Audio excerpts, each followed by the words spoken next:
काम एक और लाभ अनेक के सीरीज़ के पार्ट थर्ड में आप सभी लोगों का स्वागत है। नमस्कार साथियों, मेरा नाम है सोनू मिश्रा और आप देख रहे हैं कृषि संदर्भ।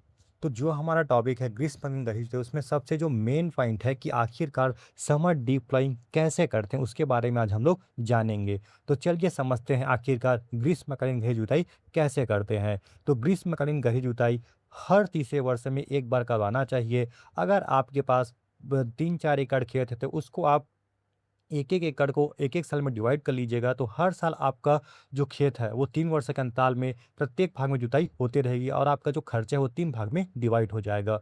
फिर सेकंड बात करते हैं, ग्रीष्मकालीन गहरी जुताई लगभग 9 से 12 इंच गहरी करनी चाहिए। अधिकांश किसान एक निश्चित गहराई 6 से 7 इंच की जुताई करते हैं, जिसमें वर्षा का कुछ समय बाद जल का बहना प्रारंभ हो जाता है। गर्मी के समय में खेत की जुताई खेत की ढाल की विपरीत दिशा में करना चाहिए। आप सभी लोग ध्यान दीजिएगा कि जो जिस तरफ ढलान है, उसके विपरीत में आपको डीप फ्लाइंग करवाना है। फसल की कटाई के बाद खेत में जुताई के लिए पर्याप्त नमी होनी चाहिए, अर्थात फसल कटाई के तुरंत बाद जुताई करें। इससे जुताई अच्छी तरह से होगी और ईंधन की खपत कम होगी तथा उपकरण की आयु भी बढ़ती रहेगी।